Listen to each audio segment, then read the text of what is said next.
po ay ang Ride Protect Helmet Spray. Ito pong Ride Protect Helmet Spray ay meron po siyang dalawang variant.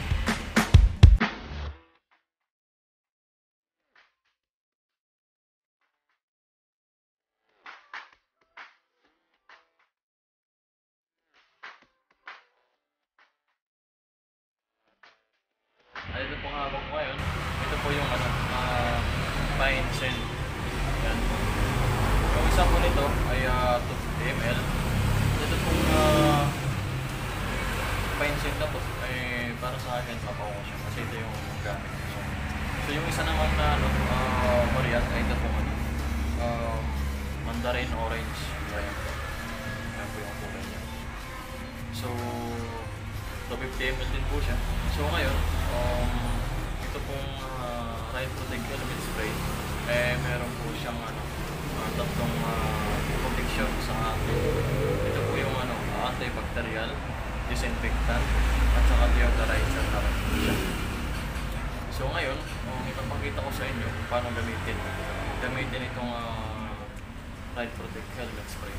So meron ako dito helmet. Ito yung helmet yung HK lang yung kinaya ko. So yun, right, try na natin. Ganito lang po siya mga guys. Spray nyo lang siya ilang beses, 5 times. Tapos spray nyo lang sa loob. Tapos sayaan nyo muna siya matuyo bago nyo gamitin. Nga pala mga racing, hindi lang po yun, hindi lang po para sa helmet, hindi lang po siya pwede sa helmet. Pwede rin po na sa ating gloves. Ganun din po ang gagawin natin. Spray lang din natin sa loob ng kahit isang beses lang o ilang beses sa labas. Yun. Tapos hindi pa yun mga racing. Pwede pa siya sa ating boots, pang sapatos, sa ating jacket na riding jacket. Yun. Gears natin. Pwede po siya. Tandaan po dito sa Ride Protect Helmet Spray antibacterial po siya. So, yun ang una pa lang is antibacterial is the best na.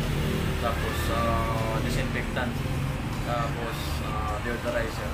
Natanggal na yung amoy ng ating pumamong mga gears. So, lalo na sa helmet. Kasi yung helmet natin, minsan lang tayo makabili ng dalawang helmet o tatlo man. So, wala tayong pamalit. So, lagi natin ginagamit ang helmet. Saan pa tayo pumunta. Sigurado may amoy po yan dahil minsan lang natin malabhan. So kailangan talaga natin itong Ride Protect Helmet Spray. Isa nga pala mga ka-racing, itong product na to, Ride Protect Helmet Spray na to, ay hindi lang po para dito sa helmet. Hindi lang po para sa gears, sa mga gloves, boots, sa riding jacket. Pwede rin po siya sa ating sasakyan, sa ating mga bela, sa mga upuan ng sasakyan natin sa loob. I-spray nyo lang po yun bago kayo matulog o naka-stand pa yung sasakyan nyo. Hindi nyo pinagamit, spray nyo na para pag ginamit nyo, tuyo na siya, tapos nag-spread na yung amoy, saka yung disinfect na siya. So yun, ayun po yung gamit ng Ride Protect Helmet Spray. So alam nyo na mga racing. So para sa akin the best po itong Ride Protect Helmet Spray dahil subok ko na po ito. Kaya kung ako sa inyo, abil na po kayo at hindi ko naman kayo pinipilit na kumuha nito. Ang sa akin lang is para sa akin the best po siya.